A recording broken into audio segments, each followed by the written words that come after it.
আসসালামু আলাইকুম। এতদিন যা বলে আসছিলাম, যা সন্দেহ আশঙ্কা করে আসছিলাম, তার বহিঃপ্রকাশ ঘটতে শুরু করেছে। থলের বিড়াল বের করে দিয়েছে জামায়াতে ইসলামী। তবে বিড়ালটা সম্ভবত একটু আগেভাগেই থলে থেকে বের করে ফেলল। জামায়াতের আমির ডাক্তার শফিকুর রহমান তিনি সাংবাদিকদের সামনে বলেছেন যে এখন দেশের এই পরিস্থিতিতে কিসের নির্বাচন? আগে সুষ্ঠু পরিবেশ তৈরি হোক, তারপর নির্বাচন। চমৎকার কথা, খুবই চমৎকার কথা। এবং এই আশঙ্কাটাই আমরা করে আসছিলাম। ডক্টর মোহাম্মদ ইউনূস সাহেব যে দেশে ক্রমাগতভাবে একটা অস্থিতিশীল পরিবেশ তৈরি করে রাখতে চান, তিনি বারবার যুদ্ধাবস্থার কথা বলেন। শুধু তিনি নন, তার সরকারের আরও অনেক উপদেষ্টা, অনেক দায়িত্বশীল ব্যক্তি যুদ্ধাবস্থার কথা বলে মানুষের মধ্যে একটা আতঙ্ক সৃষ্টি করে রাখছেন। এবং যুদ্ধাবস্থা তৈরির যথেষ্ট সুযোগ আছে, সেটি যে একেবারে হবে না তা নয়। তবে এই যে মব ভায়োলেন্স,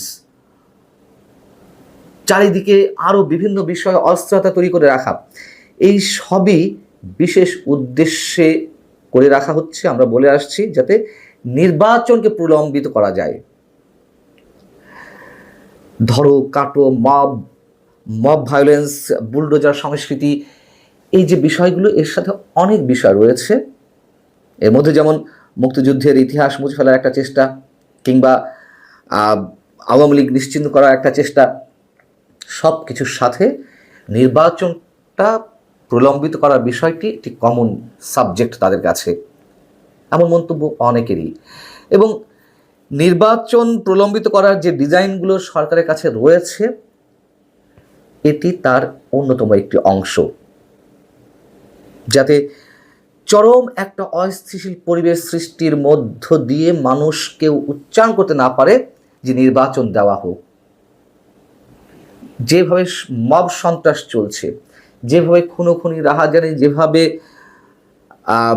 অন্যান্য বিষয়ে মানুষ অস্থির হয়ে আছে, আতঙ্কের মধ্যে রয়েছে, তাতে অবশ্যই যখন নির্বাচনের দাবিটা খুব জোরালো সহকারে উঠবে, তখন মানুষ বলবে আসলেই তো এর মধ্যে নির্বাচন কেন দিতে হবে? নির্বাচন এই মুহূর্তে তো সম্ভব না, মানুষ তো ভোট কেন্দ্রে যেতে পারবে না। তবে এটুকু আমরা আশঙ্কা ব্যক্ত করছি যে যা চলছে এর চেয়ে সত্যি সত্যি আরও ভয়ঙ্কর পরিবেশ সৃষ্টি করা হবে, তারা সেটি যারাই করুক না কেন। এবং সেই বিষয়টি আগেভাগে জামায়াতের আমিরের মুখ থেকে বেরিয়ে এলো।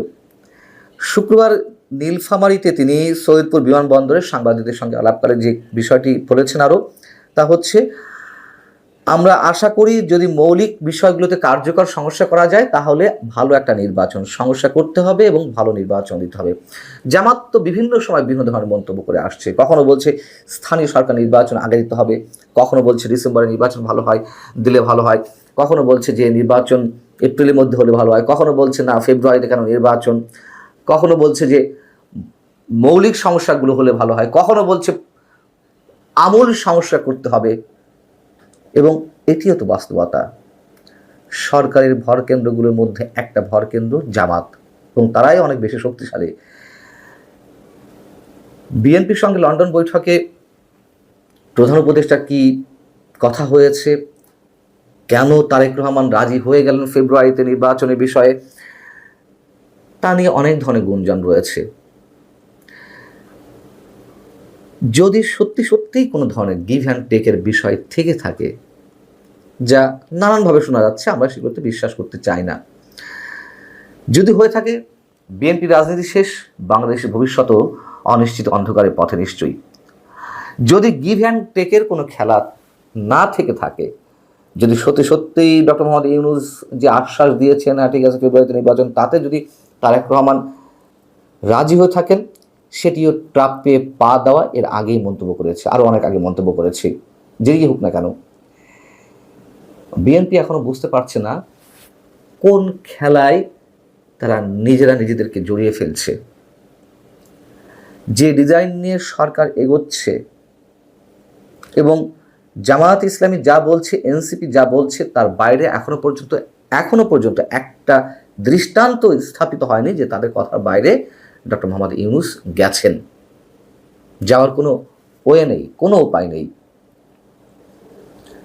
বিএনপি যদি মনে করে থাকে যে তাদেরকে মূল্যায়ন করছে, এটি অনেকেই বলছেন চরম ভুল করা হবে।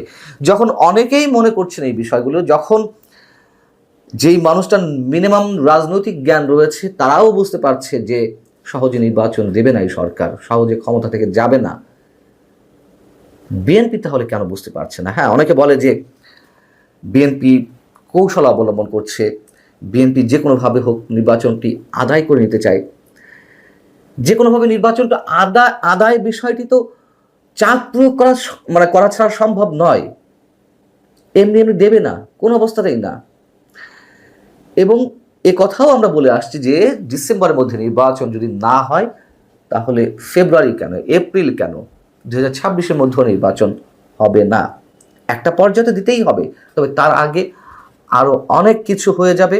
বারবার বলছি, আবারও বলছি, কিন্তু আমাদের দুর্ভাগ্য অথবা আমাদের বোধগম্যতার বাইরে যে বিএনপি বিষয়টি বুঝতে পারছে না। কৌশল তো অবলম্বন করেছেই, একটা বছর প্রায় হয়ে গেল, কিন্তু তারপরেও তারা চাপ প্রয়োগ করতে পারছে না। বরং ইশরাক হোসেনকে নিয়ে যে আন্দোলনটা গড়ে উঠেছিল ঢাকা দক্ষিণ সিটি কর্পোরেশনের মেয়র পদে বসার জন্য, সেটি নিয়েও বিতর্ক রয়েছে। তবে হয়েছে তো, একটা আন্দোলন গড়ে উঠেছিল। লন্ডন বৈঠকের পরে সেই আন্দোলনেও ভাটা পড়ল, বিএনপি পিছু হটল। বিএনপির রাজনৈতিক ভবিষ্যৎ কি আমরা জানি না। প্রথম অনেকেই নিশ্চিত ছিলাম যে নির্বাচন হবে, বিএনপি ক্ষমতায় চলে আসবে, কিন্তু সেই বিষয়টি এখন অনেকের কাছেই দুরাশা মনে হচ্ছে। আলটিমেটলি দেশের কি হবে, সাধারণ মানুষের ভাগ্য কোন দিকে যাচ্ছে, সেটি এখন অনেক বড় বিষয়।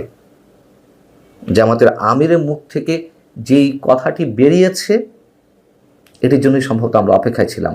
এখন জামাতের আমির বলেছেন, এনসিপি তো বলতেই আছে যে অবস্থা নির্বাচন নয়, কোনো অবস্থাতেই নয়, তাদের নানান ধরনের শর্ত আছে এবং সেগুলো আস্তে আস্তে আমাদের সামনে আসবে। খুব স্বাভাবিক, আমরা একটু ওয়েট করি, সবই দেখতে পারবো।